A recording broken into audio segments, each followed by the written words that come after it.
A Brief History of the Empire, Part 3, by Stronach Cathaj III, Imperial Historian. The first volume of this series told in brief the story of the succession of the first 8 emperors of the Septim dynasty, from Tiber I to Kintira II. The second volume described the War of the Red Diamond and the 6 emperors that followed its aftermath, from Uriel III to Cassander I. At the end of that volume, it was described how the Emperor Cassander's half-brother Uriel IV assumed the throne of the Empire of Tamriel. It will be recalled that Uriel IV was not a septim by birth. His mother, though she reigned as empress for many years, was a dark elf married to a true septim emperor, Pelagius III.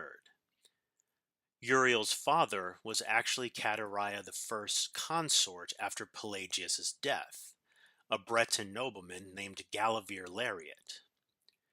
Before taking the throne of empire, Cassander I had ruled the kingdom of Wayrest, but poor health had forced him to retire. Cassander had no children, so he legally adopted his half-brother Uriel and abdicated the kingdom. 7 years later, Cassander inherited the empire at the death of his mother. 3 years after that, Uriel once again found himself the recipient of Cassander's inheritance. Uriel IV's reign was a long and difficult one.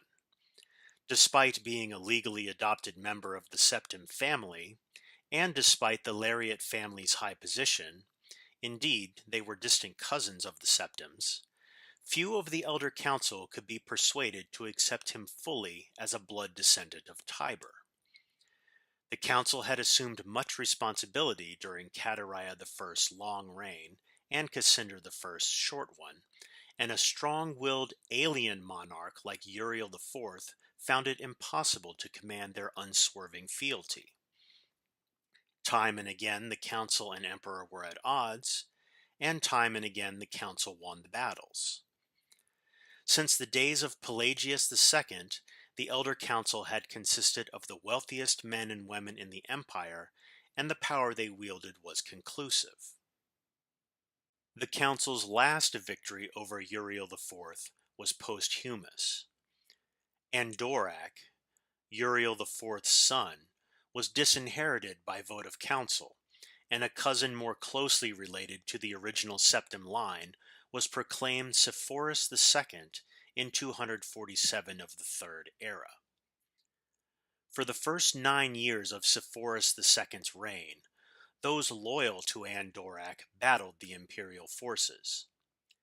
In an act that the sage Ariantine called Tiber Septim's Heart Beating No More, the council granted Andorak the high rock kingdom of Shornhelm to end the war, and Andorak's descendants still rule there.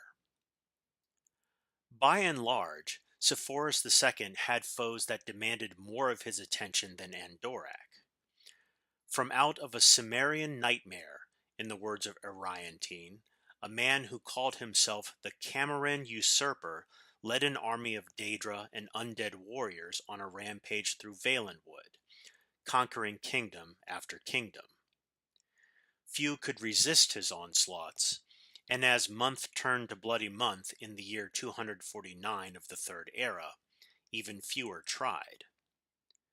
Sepphoris II sent more and more mercenaries into Hammerfell to stop the usurper's northward march, but they were bribed or slaughtered and raised as undead.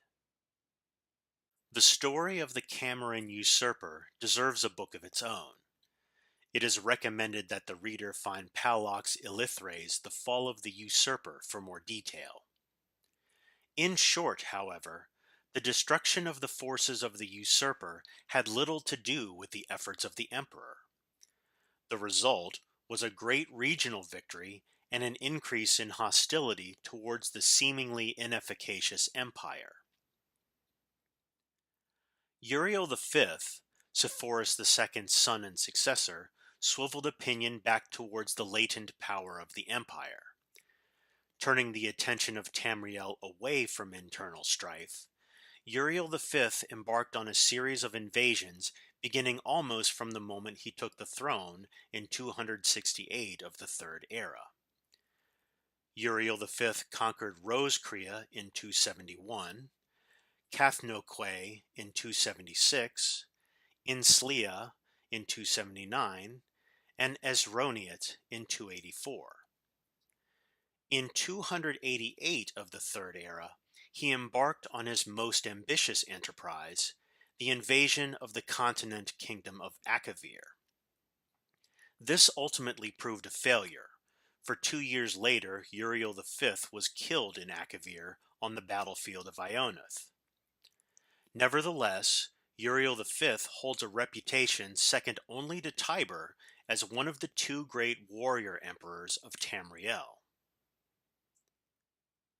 The last four emperors, beginning with Uriel V's infant son, are described in the fourth and final volume of this series.